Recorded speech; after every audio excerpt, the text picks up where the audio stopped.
Doctor Karamvir Singh, associate professor political science, BSR government arts college Alwar. प्यारे बच्चों, आज हम इस ऑनलाइन कक्षा में बीए पार्ट सेकंड का पेपर फर्स्ट प्रमुख राज्य व्यवस्थाएं, सेलेक्टेड पॉलिटिकल सिस्टम्स, इसमें आज स्विट्जरलैंड का संविधान, इस विषय पर आपसे चर्चा करेंगे। स्विट्जरलैंड का विकास और उसकी विशेषताएं। तो प्यारे बच्चों, आपको मालूम होगा कि जॉन ब्राउन मैसन एक विद्वान है। उन्होंने स्विट्जरलैंड के बारे में बताया कि स्विट्जरलैंड अशांति के समुद्र में शांति का द्वीप है। तो स्विट्स जो संविधान है, इस संवैधानिक व्यवस्था के अध्ययन का यहाँ महत्व बताना अत्यंत ही आवश्यक है कि स्विस संवैधानिक व्यवस्था के अध्ययन का क्या महत्व है। तो डियर स्टूडेंट्स, स्विट्जरलैंड की लगभग 50 लाख जनसंख्या और 16,000 वर्ग मील भूमि का देश विश्व के सबसे छोटे स्वतंत्र राज्यों में से एक है। लेकिन अपनी विशिष्ट राजनीतिक संस्थाओं के कारण स्विस संविधान यानी कि स्विट्जरलैंड का संविधान और शासन व्यवस्था के अध्ययन का निश्चित रूप से बहुत अधिक महत्व है। साधारण व्यक्ति के लिए स्विट्जरलैंड विश्व का सबसे प्रमुख प्राकृतिक सौंदर्य का केंद्र स्थल, रेड क्रॉस और प्रसिद्ध घड़ियों का निर्माण स्थल ही है। लेकिन चूंकि हम राजनीति विज्ञान के विद्यार्थी हैं, तो राजनीति विज्ञान के विद्यार्थियों के लिए ये इससे भी बहुत अधिक कुछ है। वो क्या है कि यह प्रजातंत्र का घर और विश्व की सबसे प्रमुख राजनीतिक प्रयोगशाला कहा जाता है। स्विट्जरलैंड की राजधानी क्या है? आपको पता होगा कि स्विस की राजधानी बर्न है और संघीय सरकार के मुख्य कार्यालय यहीं पर स्थित है।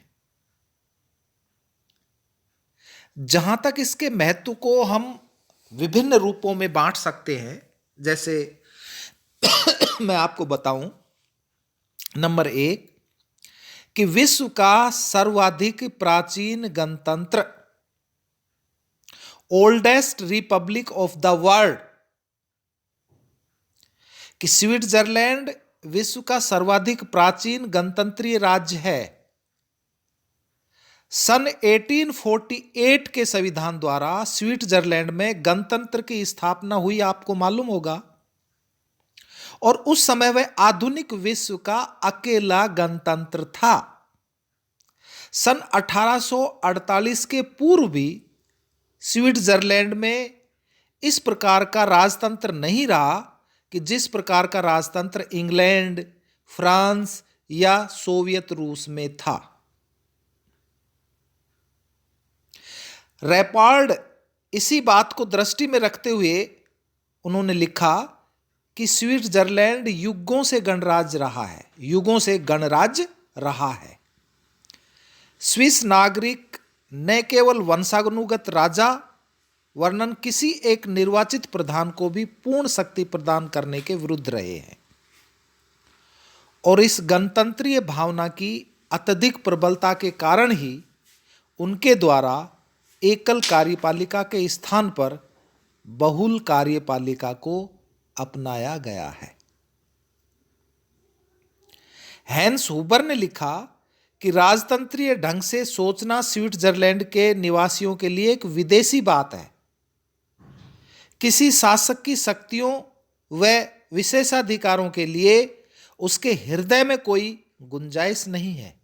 उसके लिए राज्य सब नागरिकों का मामला है। उसका संचालन न तो वंश परंपरागत आधार पर हो सकता है और न उसे किसी एक निर्वाचित व्यक्ति के ही सुपुर्द किया जा सकता है। तो कहने का तात्पर्य क्या हुआ कि विश्व के सर्वाधिक प्राचीन गणतंत्र जो रिपब्लिक पाया जाता है वो स्विट्जरलैंड में ही है। दूसरी बात ये कह सकते हैं कि बेस्ट मॉडल ऑफ डेमोक्रेसी अर्थात प्रजातंत्र का आदर्श का प्रतीक।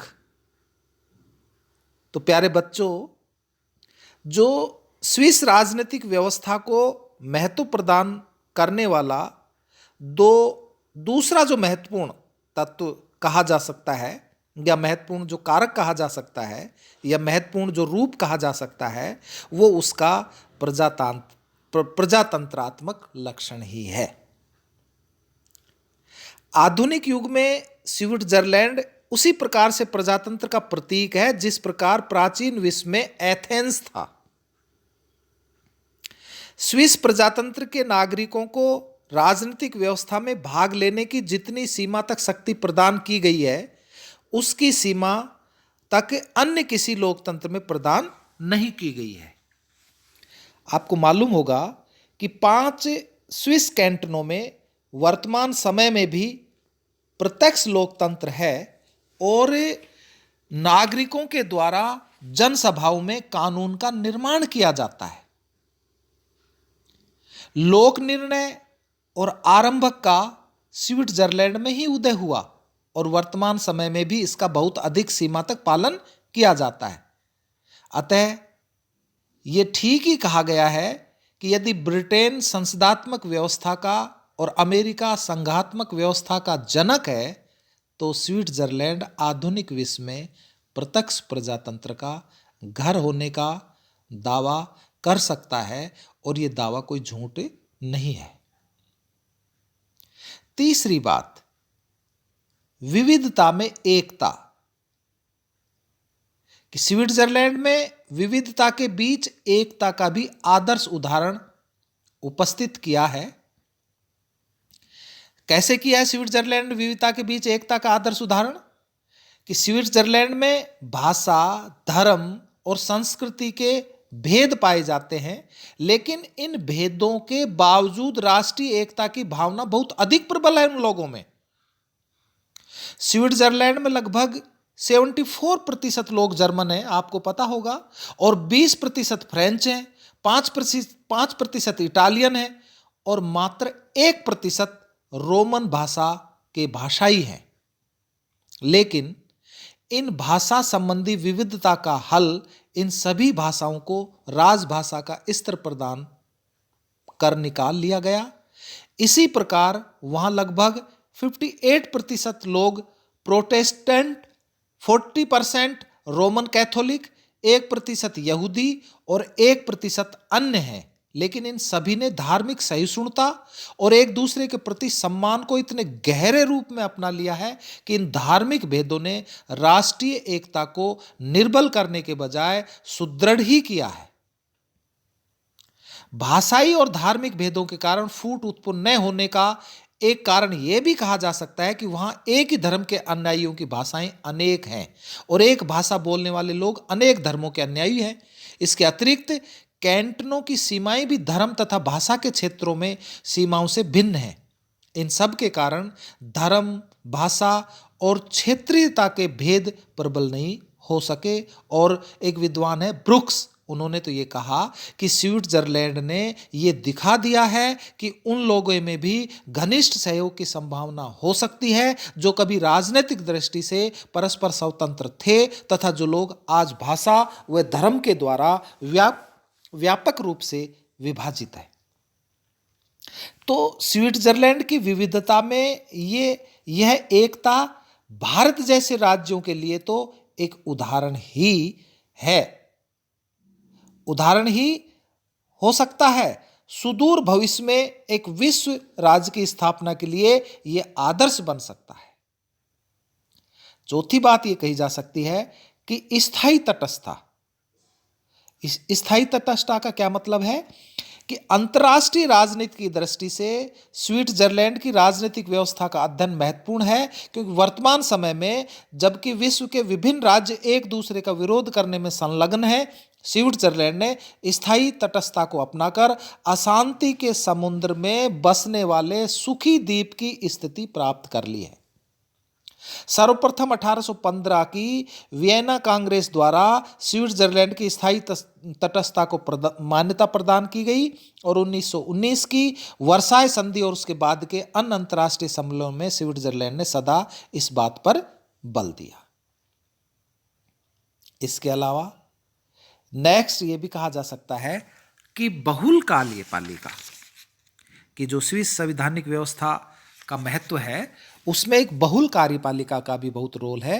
कि सामान्यतः आपको ऐसा समझा जाता है कि कार्यपालिका का संगठन एकल होना चाहिए, जिससे उसके द्वारा शासन व्यवस्था का संचालन कुशलता के साथ किया जा सके। जैसे भारत, ब्रिटेन और अमेरिका में एकल कार्यपालिका ही है, आपको मालूम ही होगा।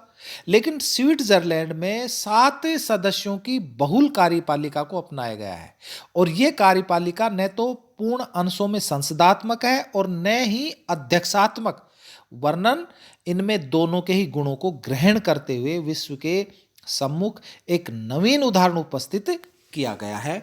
तो प्यारे बच्चों, ये एक प्रकार से स्विट्जरलैंड संवैधानिक व्यवस्था के अध्ययन का अपने आप में एक अलग ही महत्व कहा जा सकता है।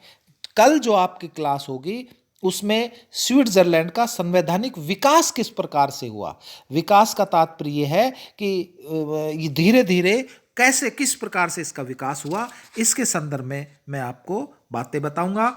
और उसके बाद स्विट्जरलैंड के संविधान की जो मुख्य विशेषताएं हैं उनके बारे में अपन चर्चा करेंगे। धन्यवाद।